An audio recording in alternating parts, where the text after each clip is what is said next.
What's good with YouTube? You already know Big Flacco with a convict's perspective, and I'm smashing, dashing, sliding on through. Little bit of energy, man. Please hit the like, subscribe, comment, do all those things to help support this channel, and hit that bell notification for future fire content. As you can tell by the title and thumbnail, another homicide in the state of California prison system. Youngsters out there that do tune into our channels, man, if you don't know by now, look at all the stuff that you're hearing, man. Take heed to that. Remember it, plant that, do whatever you got to do, man. Because you know what? These type of circumstances happen all the time. Now, as we know, one man was killed in North Current State Prison today, right? Delano. We know that he has some fucking deviant type charges, right? We know that he came off an SNY yard. But let me tell you something. How many of these dudes that are on this SNY yard said that they were going to leave GP and go SNY?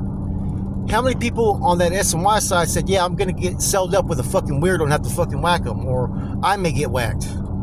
See, prison, the outcome you never know. And even when you think that you may be protected and secure and in a safe institution, you're not always safe, man, because at the end of the day, you can't keep the inmates locked down forever. That's the only way you're going to safeguard that. It's not feasible. They don't have enough money to lock down the prison and run fucking independent yards for everybody, man. So with that, anything can happen at any time. And it doesn't matter what clique you're from. It doesn't matter if you're Norteño, Sureño, Bulldog, Paisa, White, Asian, Crip, Blood, whatever you may be. There's always going to be a time when your number's going to get called, or you're going to be put in a situation where your life's in danger and anything can happen. It doesn't matter that fucking you're part of a group that maybe is the biggest car in the system. It doesn't matter that your car may be more physically gifted than the other cars. None of that shit matters, right? When the treachery goes down in the prison, man. And that's the fucking reality of it. You got some stone cold killers that are sick with it, man. And I've always known that every time I've gone to prison, that I had to program myself in the same mindset to have that potential to go there to the extreme. Because at any moment, if I don't, and it goes there, I'm going to have to battle for my life. And if that means taking life, so be it. That's the mindset of a prisoner if you're a real one. That's the mindset if you're trying to survive. It doesn't matter if you want a SNY or active yard, because it doesn't matter, because it can happen any fucking moment, man. Think about that, man. Anyways, let's talk about what happened in North Current State Prison. At 12:36 p.m. on September 28th, right?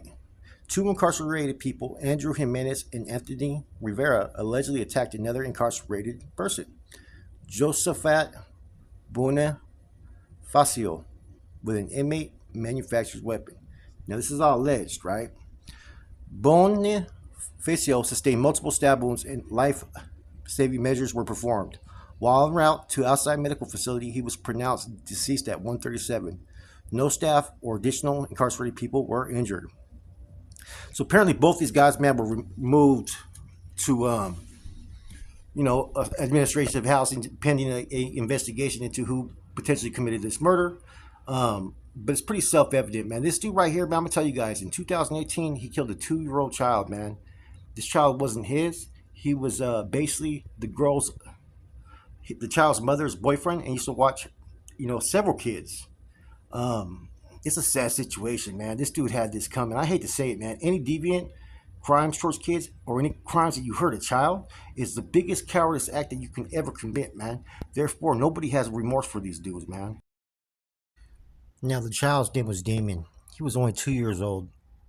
Had split living arrangements with both his father and his mother, Grace Levine.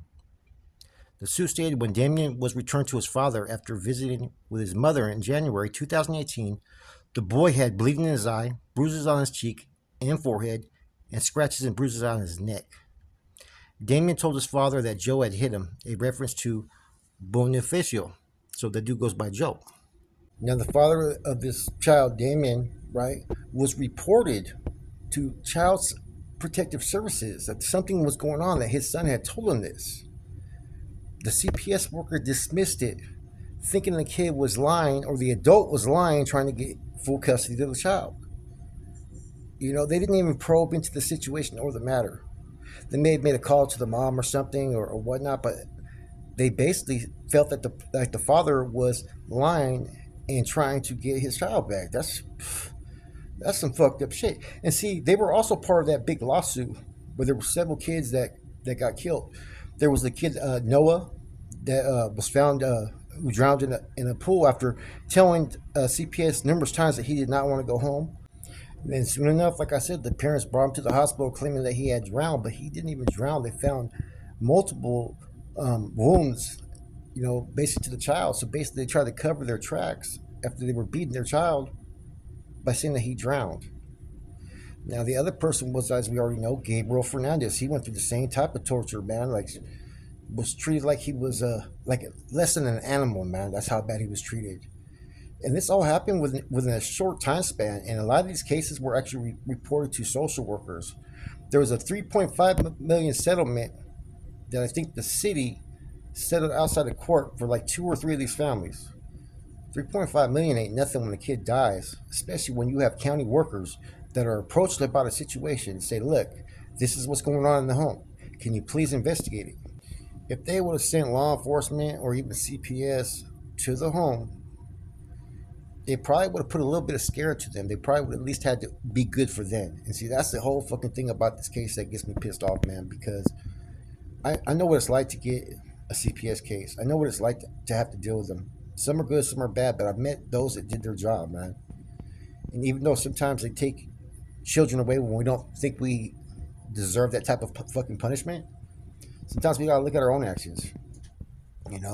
It's unfortunate that a social worker thought that they were fucking a judge and attorney and they could interpret the dad's actions based upon the fact that he was probably lying trying to get custody of his kids. That's fucking a shame right there, man. And there was also numerous reports that were being reported. Whoever this social worker and their like basically their channel, their boss, they're basically accountable in my eyes. You should always take heed to anything that you hear about a child and double check it to make sure, man. No matter what you think it is, whether you think it's true or not, anything revolving around a kid, don't fucking sit there and question it. Just act on it and see if it's legit or not. Now, Anthony Jimenez and Anthony Rivera, one of LA, one of Kern County, are both doing life without parole already. Now, Joe Broken Fante, right? Francia, right? He was already doing life for the murder of that child. Now, this is what happens in prison. You kill a child, this is what's going to happen. You're going to eventually get in the midst of those that are going to take you out, man. There's dudes that are doing life, whether they're active or SMY. They know how to come out of them cuffs. There's guards there that don't care. So before you think that you can sit there and abuse an innocent child and no one's going to find out, rethink your actions, because if you end up in prison for those actions, someone's going to get that ass, man. And these dudes did. And I can't fault them for this, because if I was in position, I don't know how I would react if I was these individuals on the same yard as me. That's why I told you guys. I think this was an SNY yard, because I doubt he would try to go to an active yard. But you never know. Maybe they didn't look at his case when he got to where he was going, and maybe he thought he could slip through the cracks. I don't know. But whether he was active or inactive, both groups will take care of fucking business, man. That's one thing that you can rest assured that's going to happen every time, man. If it's found out, they're going to deal with that trash, man. And being the fact that it was two people, that goes to tell me it was either one type of group gang, because gangs do those type of hits because they're trying to kill a target. Whether they're active or SNY, that's a common fucking tactic, man. And I don't think any of these groups are going to be sitting there tolerating this type of acts. I'm shocked that they didn't even put him in some other type of housing, man. Any SNY 180, right? They're going to get that ass, man. But I'm not worried about it. I'm not going to complain. It's just unfortunate that people take these risks. They take these chances, man. They think it's okay to beat on a kid until one of them dies. And then they want to cry and complain about their own childhood. Nah, it doesn't matter. That was a child. Why would you even think of putting him through what you went through? I still have a hard time wrapping my head around these type of issues when it comes to kids, man. And I think it's a shame, though, that you got people who are put in positions to actually look into and probe and investigate and do proper R&I and find out the truth behind things. But a lot of times people are just too damn lazy, or they have too many case files, and that's the excuse. There is no excuse. Every complaint that you ever hear about a child Whether it seems fucking erroneous, fake, maybe questionable, maybe spun, you still got to look into it, man, because you never know, that one time may be the truth and you may have saved that child's life, man. I've seen a couple channels discussing something, right? Before, I forgot which channels it was, but it was about, would you call law enforcement if you knew a child was getting beat, or if they were being sexually assaulted or witnessed them kidnapped? And someone, oh, well, that'd be considered snitching. I'm thinking in my head, like, what state are they from, man? How the fuck is that snitching? There ain't no such thing as snitching when it comes to a kid or anything like that, man. You're gonna safeguard his welfare, to where deviant acts are being committed, or child's getting abused, or a child's getting sexually assaulted. So these men rather not fucking put it out there and actually save a child's life, save them the mental anguish and torment they're going to go through being abused. They'd rather that kid potentially die than deal with a fucking deviant motherfucker. I mean, I get it. Some dudes, they're active, right, and they think they're all cool because they never fucking PC'd or did nothing like that, right? But they were never part of nothing either. They never ran no prison yards. They never ran no investigations. Never had nobody hit. Never called someone to get killed. Never was involved in fucking that shit. So now all of a sudden they want to hold this fucking high merit about good standings, man. But yet when it comes to a fucking a kid, they'll turn their fucking cheek. And they ain't gonna deal with it one on one themselves. You know what I'm saying? Because how often does this happen and they go unscathed all the fucking time out there in the streets, man? At the end of the day, we don't check fucking deviants, child molesters, and whatnot. Their paperwork don't mean shit, whatever's on there, man. So I was kind of shocked when that discussion was being had, because in California, man, I would tell the homeboys, man, you have to do that. Your wife has to do that. You're locked up or anything. By all means, do what you got to do to protect that child, man, or any other child, especially if the evidence is right there, But you're gonna hit someone over that? Oh, that's ridiculous, man. I don't. No disrespect, man, but that's not how politics are supposed to be played. That's playing politics a little bit too close, man. There is some wiggle room in situations to where people as parents and civilians can do what they have to do to protect their children, man, without being fucking labeled that. I was shocked when I seen that episode, man. I think there was a little bit of a, shade thrown on to one individual, right? It's like it serves him right, man. You know what I'm saying? Because when it comes to politics, too, let's go into this part, right? You know what I'm saying? A person can do anything. That every organization could feel fucking contrary. If his organization says, nah, he's good, that's their call. If they say he's bad, that's their call. So when you got cats like that are talking about fucking, oh, I don't know if I could do this because it'd be considered snitching to save a child that's potentially being raped or abused. I was like, because you ain't going to be about that action, about handling business. You know what I'm saying? But you want to talk about everybody else, what they should and shouldn't do. And when I see stuff like that, man, like, look, man, when it comes to kids, man, we got to protect them at all costs. And if you ain't going to be physically active with it to do what you got to do, then, man, by all means, do whatever's necessary to protect that kid, man. I'm telling you right now. Anybody that says different's full of fucking shit. Ain't nobody going to say shit about that. Not one person. In case you guys don't know who is who, the middle picture is the most important one. That is that dude, Joey Brocanfi, Facia, whatever, right? That's that individual. That's the one that got killed. And that's also the one that was abusing children, including his 2-year-old girlfriend's son, who ended up dying, man. Kind of interesting. I seen something about a new law that was regarding children recently. I didn't really pay attention to it because it pissed me off that it was finally being considered a serious crime. It's a shame that other crimes will be considered more serious, that are things that really affect sometimes just an individual, are more fucking looked at negatively than a crime that's going to fucking destroy a young child's mental stability, tear a family apart. These are the things that happens, man. That's why I said, man, we need to make changes more in our communities and be more active, man, and stand against these type of acts and show support when family members are going through this, man, and just rise above and beyond, man. You don't have to do it for the whole world. Just do it in the community that you're in, man. If you're capable. If not, sometimes donate a little time. You'd be surprised how far that stuff can go, man. I got an album that I pretty much finished up, right? Music album, and I was trying to think of what did I want to I wanted to, what I wanted to do was is I wanted to try to promote it to a percentage of it to go to charity. Um, Probably gonna sell for like $10, right? It's ready to drop. $10, and it has fucking some art. I have a whole bunch of features, people that are just known, either they're from the Bay or they're fucking mainstream known. You know what I mean?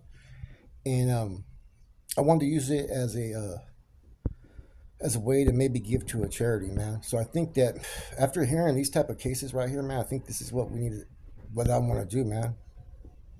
It's something to do with children abuse. You know what I'm saying? And so whatnot. So I'm gonna think of a release date. I got to figure it out. I could drop it right now, but I'm trying to get the right momentum when people are tapped in. Um, it's gonna go for $10, $10 per the album. So what I'll probably do is I'll probably donate half of it.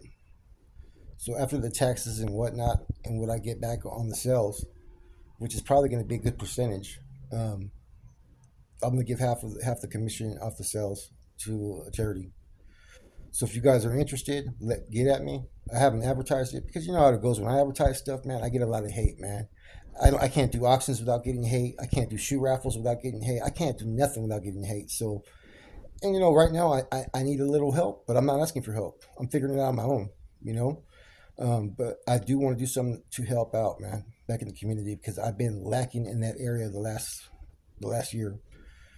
So if you guys are interested, get at me. There's some known Bay Area rappers from like Yuck Mouth to Hustler and whatnot that are on it, and there's some known mainstream artists that are on it. I'm not gonna tell you who the mainstream artists. I got some fucking major motherfuckers on it, man. So tap in, okay? But like I said, half the sales are gonna go. If you guys have an idea for what charities would be good, that have a good reputation, let me know, man, and we'll put it to use, man. Anyways, man, I know I'm not supposed to sit there and fucking commend anybody for these type of acts and taking this dude out, man. All I'm gonna sit there and say is that look, we make choices in life, and when you get to a certain fucking part in your life, you may never think you're gonna come back. There's gonna be those that think they're never ever gonna come back to society that are ready to stand up for those who couldn't stand up against those that attacked them. This is their one chance to do what they feel is right. You know what I'm saying? In a mother's eyes, a father's eyes, who was basically helpless to even protect his child. But don't worry, we got you. When they slide through, we got this. That's what you call vigilante justice. I'm gone.